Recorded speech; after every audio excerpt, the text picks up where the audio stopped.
Chapter 4.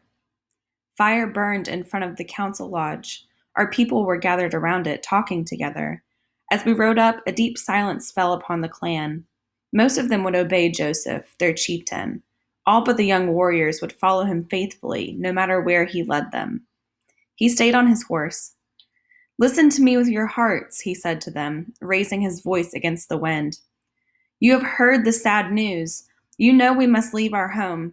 Some among us, the young warriors, will say to you, 'Do not leave. Do not flee like old women. Fight. We shall live here in peace.'" Everyone moved closer to him. "Now," he said, "many soldiers camp on our lake, as many as we have warriors, and they all carry guns. At Fort Lapwai, hundreds of them wait. To the east and to the west, more soldiers are waiting, many more. To escape them would be dodging hail in a hailstorm." The people pressed closer to my father. They were terribly quiet. They felt the truth of his words, like heavy stones falling upon them. From somewhere in the trees, Walitzitz called out, "Sitting Bull, the great Sioux chieftain, did not run. He fought Custer. He killed all of his soldiers."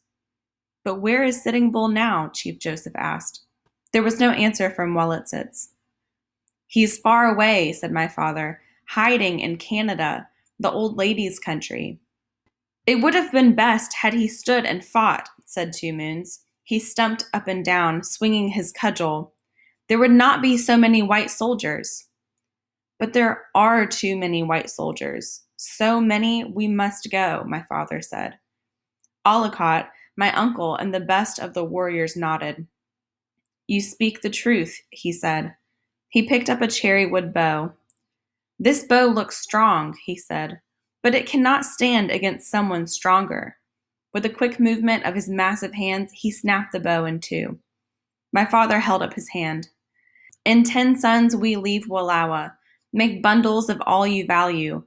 We will not return, not for a long time. What you leave behind, white scavengers will steal." My mother looked sad. In a few weeks, she would have a child. She wanted her child to be born in our land of wandering waters. Many times she had said this. At my father's words, she sighed once, a deep sigh, but she made no protest. The people waited for my father to say more. When he was silent, they wandered off to the lodge. I heard no cries and no weeping. They had swallowed their tears. A moon came up and the wind faded away.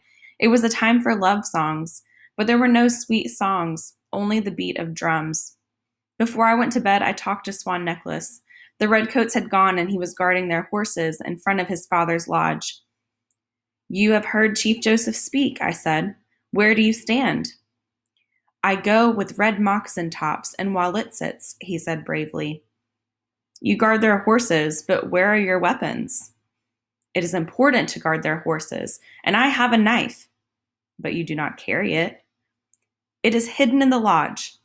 "Why is it not in your belt?" "I forgot to put it in my belt." "It's dangerous to ride around without a weapon. You're no longer a painter of pictures. You're a fighter against those who want to kill you." "I don't feel like a fighter." "You will when someone shoots at you." "Do you believe that the great chieftain high above will protect me when someone shoots?" "You must think so. Then you'll be brave." He got up and put his paints away. He was painting a blanket for our wedding. Everything had been done for our wedding, or almost everything. First, Two Moons and his wives had come to talk to my mother and father. They brought many presents: horses, blankets, wooden spoons, and an iron kettle. They asked Chief Joseph in springtime whether I wished to marry their son. My mother came outside where I was hiding, listening under a bush, and asked me if I wanted to marry Swan Necklace. "Yes," I said. "Do you love him?" "Since longer than I can remember," I said. There was more to do before the wedding could take place. Chief Joseph in springtime had to give presents to Two Moons and his wives, and Swan Necklace had to finish my buffalo blanket. I asked Swan Necklace about the blanket. "I talked to my father last night. He was angry that I even thought about a wedding. He said that there was a war to be fought. He said young husbands make poor warriors." "That means we can't be married until the war is over." "Not until the one-armed general and his soldiers are driven from Wallowa," my father said. Wait, I said. I went to the lodge and brought back my rifle and a pouch of bullets. Swan Necklace stared at the rifle as if it were a snake.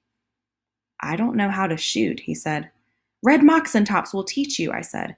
He will show you how to lie flat on the ground behind a rock, how to lie flat and shoot and push the rock ahead of you, how to ride low to one side of your horse so you can't be seen by your enemy and shoot under the horse's neck. The booming voice of Two Moons called his name. Before he could move, I put the rifle in his hands and slung the pouch of bullets over his shoulder.